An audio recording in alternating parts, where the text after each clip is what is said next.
السلام عليكم ورحمة الله وبركاته. النهاردة معانا فيديو مهم جدا عن الباي وأخبار شبكة الباي عشان نعرف كل تطورات الباي ومهمة شبكة الباي. خليك معانا للآخر عشان تعرف كل ما هو جديد، ولو مش مشترك معانا اشترك وفعل زر الإشعارات عشان يوصلك كل جديد.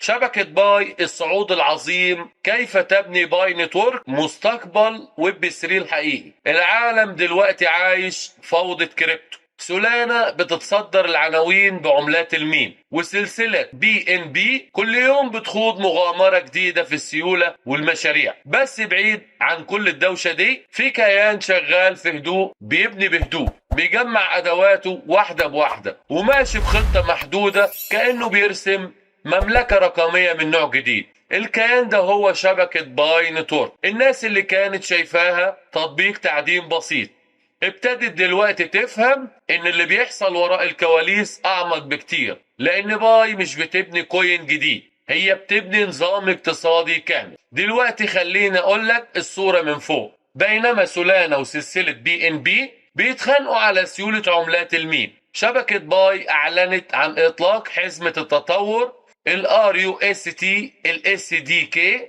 وده معناها حاجة كبيرة جدا للمطورين.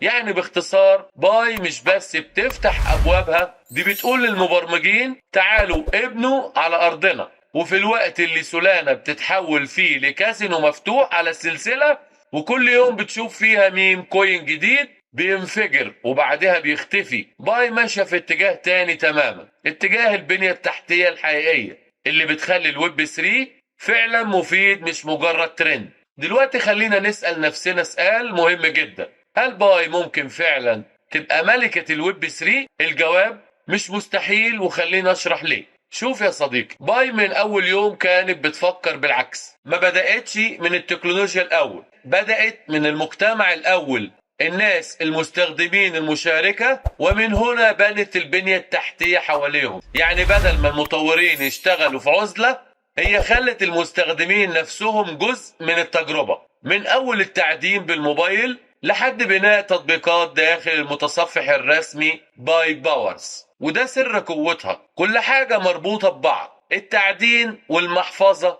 بالتطبيقات بالمتاجر، كلهم في نظام واحد من غير تجزئة. وده شبه اللي عملته ابل لما بنت نظام اسو الموحد، عكس اندرويد اللي كل شركة بتشتغل لوحدها. وهنا بيجي الجزء اللي قليل جدا اللي فاهمينه: نظام الكي واي سي والكي واي بي. معظم الناس فاكره ان الكي واي سي مجرد خطوه شكليه لتاكيد الهويه، لكن باي حولتها لحصن دفاع كامل. كل مستخدم بيتحقق من هويته قبل ما يدخل المايننج، وده خلى الشبكه شبه محصنه من الحسابات المزيفه وغسيل الاموال والمعاملات المجهوله.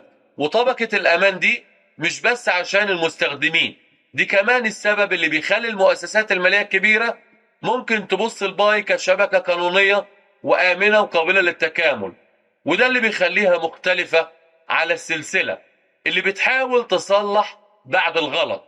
باي من البداية حطت القواعد وبنت فوقها. وطبعا السر الأكبر: الناس أكثر من 65 مليون مستخدم نشط، مش رقم استعراضي، ده معناها قوة شبكة غير طبيعية، زي شبكة كهرباء كل شخص فيها سلك بينقل الطاقة، وكل ما يزيد عدد الناس تزيد القيمة، تزيد الثقة. تخيل انك مطور وعايز تطلق تطبيق ويب 3 جديد، فين هتروح؟ لسلسلة فيها مليون مستخدم، ولا شبكة فيها 65 مليون شخص فعلي ماسك محفظته؟ الاختيار سهل جدا.